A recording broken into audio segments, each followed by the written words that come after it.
during these last moments than sit, stare, and leave as quietly as they had entered. For them, his death could not come fast enough. It was toward the end of the 4th week. I was walking down the hospital corridor, a hot cup of coffee in my right hand, the now familiar sounds of the floor blending like white noise into the night. Behind me, I heard the elevator bell ring. I turned and saw David, the old man's son, step out. "I figured you'd still be here," he said. He was 42 and a junior partner in a downtown accounting firm, having done all he could to distance his name from that of the man down the hall. I sipped my coffee and nodded. "My sisters and I were talking about it this afternoon," he went on. "Talking about what?" "About whether we should even bother coming." I shrugged. "Do what makes you comfortable." "I mean, look, who's kidding who? It's not like he'd even want us around. If he could talk, he'd tell us to get the hell out of his sight.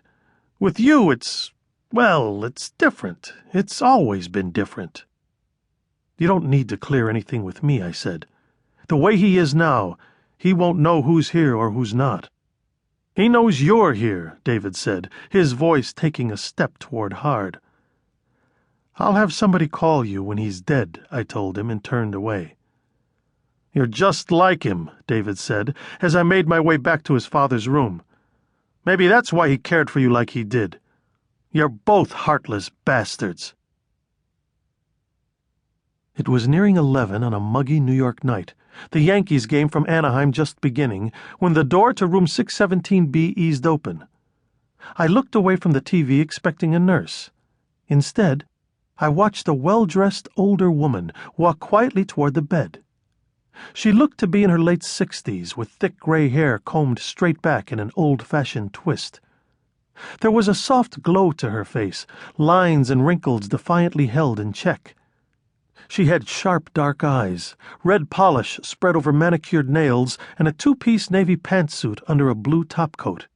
She removed the coat, gently folding it and resting it at the foot of the bed. "Is there a chair for me?" she asked, her eyes firmly on the man in the bed. I got up and slid mine toward her, watching her walk over to the old man, lean down, and kiss his forehead. Her hands stroked his fingers as she lowered her head and whispered unheard words into his ear. I had never seen her before and didn't know her name. I did know, from the ease of her movements, that she cared for him. She turned from the old man and, for the first time since she entered the room, looked up at me, her eyes clouded. "You must be Gabe," she said. "He always talked about you, from when you were a little boy." "I had the idea he didn't like to talk at all," I said, strangely comfortable in her company. "That's true." A slight smile creased her face. "About most things, and with most people." The smile on her face grew wider. "I'm Mary," she said now. "At least, I'm married to everyone but him." "And what does he call you?" I returned the smile. It was impossible not to return that smile. A hint of a younger woman crept into her voice. "Skipper." "Why?"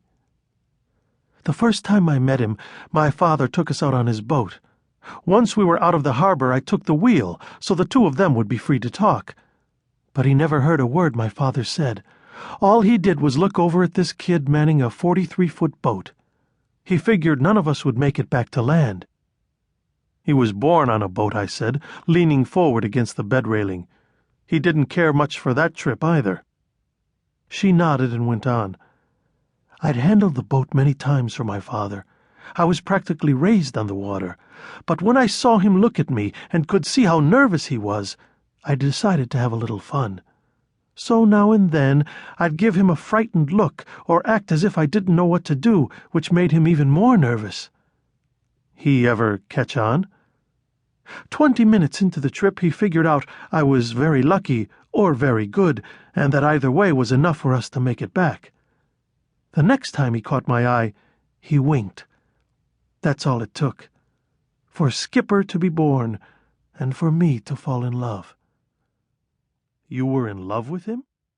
I immediately regretted my surprised tone.